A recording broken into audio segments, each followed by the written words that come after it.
The alarm inside my chamber tore through the quiet like a blade through silk, and I was on my feet before the second pulse of light finished flashing across the walls. 3 ships had broken through my outer shield in less than a minute. That had never happened before. Not once in 40 cycles of my rule had an enemy fleet reached the inner ring so fast. I am Naira, queen of the Velkari Hive, ruler of the sky city of Solen, and in that moment, I understood that everything I had built could be gone before the sun rose again. My guards rushed into the chamber, their armor still half-fastened, their eyes wide with the kind of fear that spreads faster than fire. I did not have time to calm them. I did not have time to think about what this attack meant, who had sent it, or why my defenses had failed so completely. I only had time to run. The corridors of Solen were built from living crystal, grown over centuries to bend light and confuse invaders. But even that ancient magic could not stop the sound of explosions rolling closer with every second. My people were screaming. Some ran toward the shelters. Others simply froze, staring at the ceiling, as if they could see through the stone to the battle raging above. I reached the command tower just as the western wall collapsed. Dust and smoke rolled through the halls like a living thing, and through that smoke, I saw him for the first time.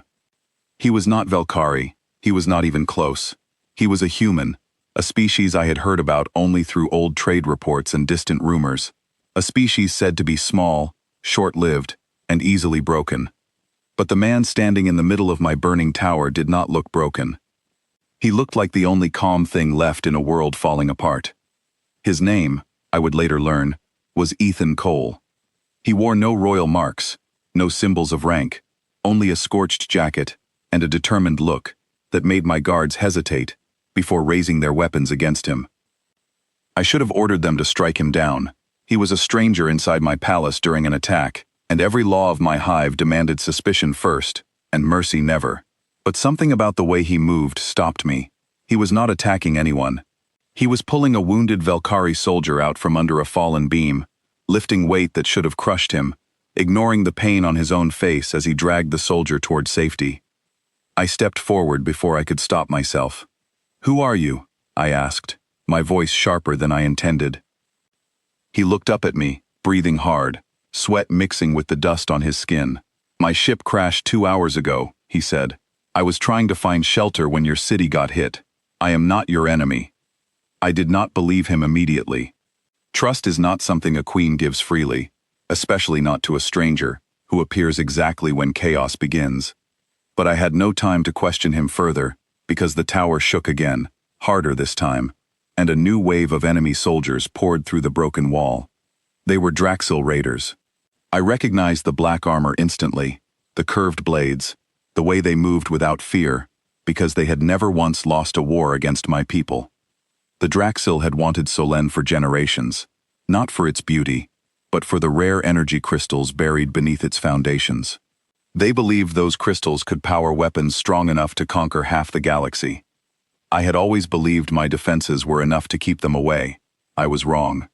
My guards fought bravely, but the Draxil numbers were too great, and my people were untrained for a battle this fierce.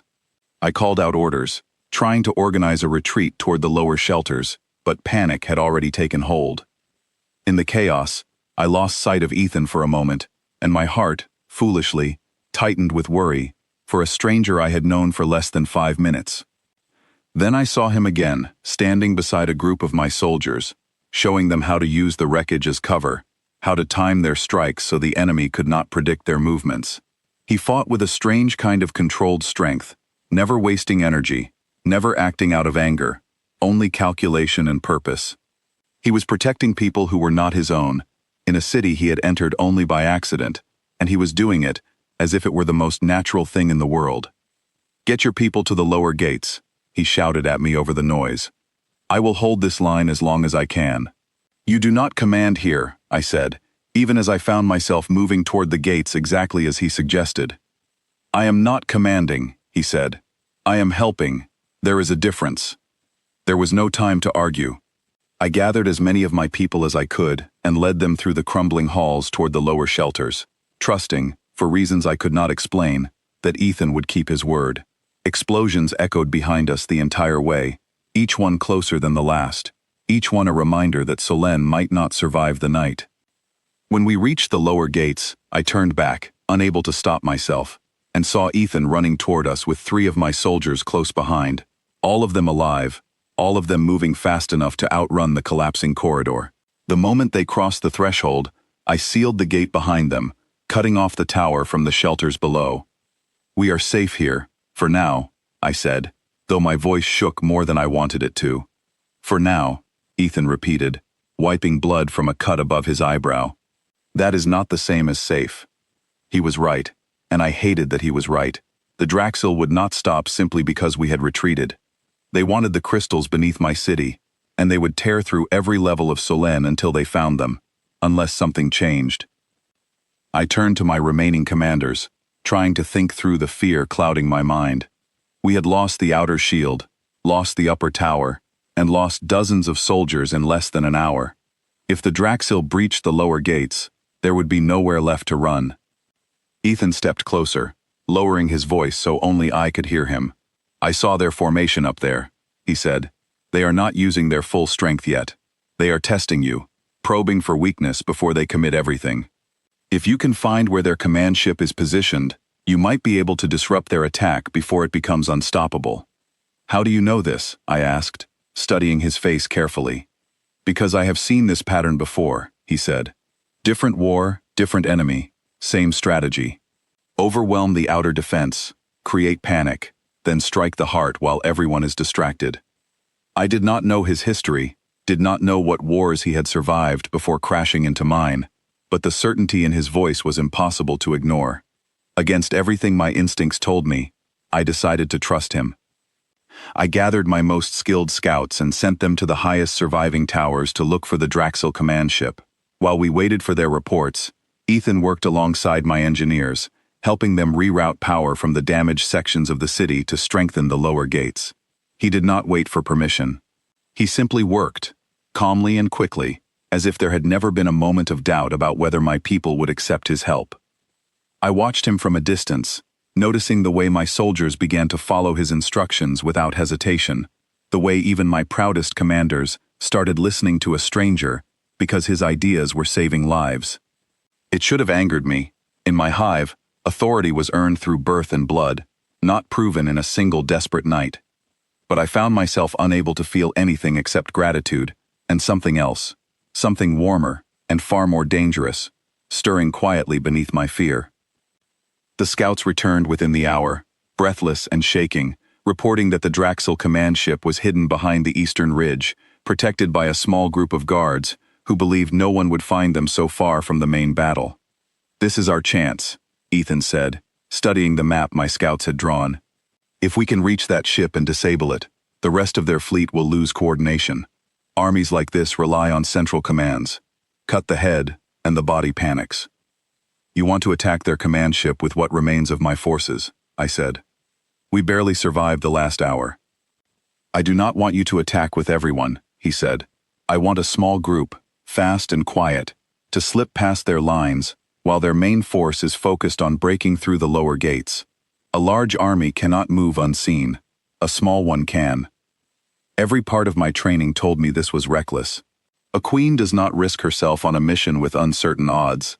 A queen stays behind her walls and lets her soldiers fight for her. But Solène was already crumbling, and staying behind those walls had not saved us so far. "I will go," I said. Ethan looked at me, surprised for the first time since I had met him. "That is not what I meant," he said. "It is what I mean," I answered. "My people are dying because of choices made in this tower. I will not hide while others pay the price for my mistakes." He studied me for a long moment, something shifting behind his eyes, and then he nodded. "Then I am coming with you," he said. "You will need someone who knows how to move through enemy lines without being seen." We chose 4 soldiers to join us, the fastest and quietest among my remaining forces, and slipped out through a hidden passage beneath the lower gates that led toward the eastern ridge.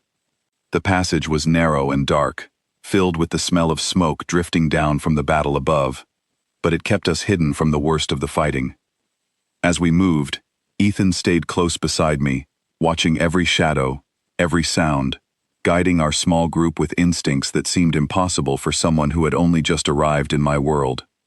I found myself watching him more than I watched the path ahead, studying the calm focus on his face, wondering how a stranger could feel less like a threat than my own instincts had warned me he might be. "Why are you really helping us?" I asked quietly, as we paused behind a fallen wall to check our surroundings. "Because your people did not have to pull me out of that crash," he said.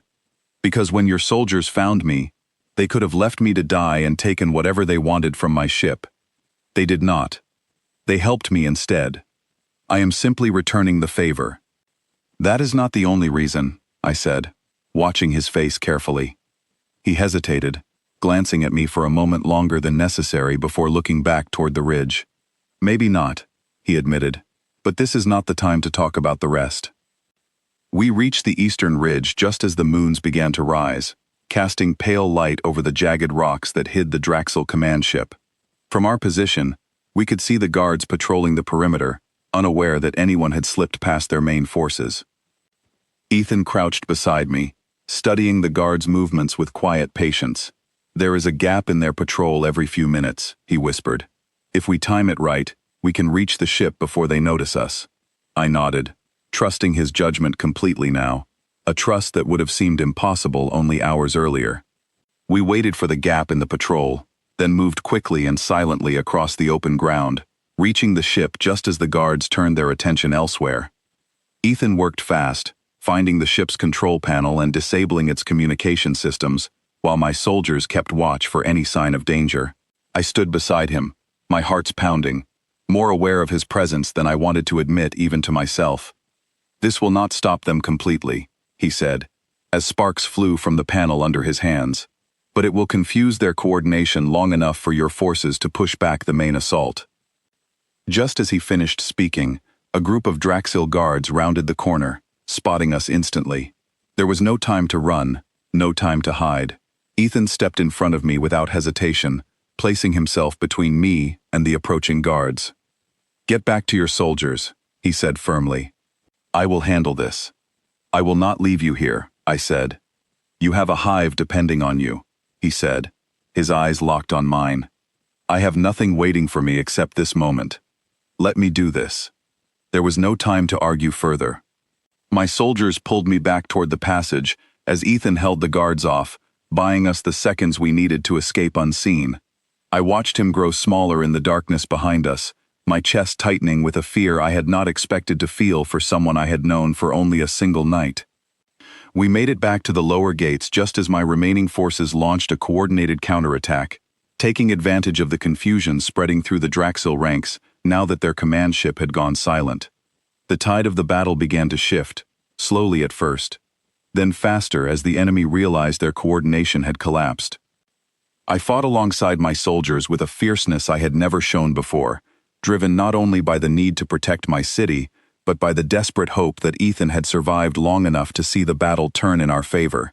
Every strike I made carried the weight of that hope. Every command I gave was sharpened by the fear that I might never see him again. By the time the sun rose over Solène, the Draxil forces had retreated, unable to hold their ground without proper coordination. My city was scarred, broken in places that would take seasons to repair, but it had survived. My people had survived. I searched for Ethan the moment the fighting stopped, moving through the wreckage of the eastern ridge with a desperation that surprised even me.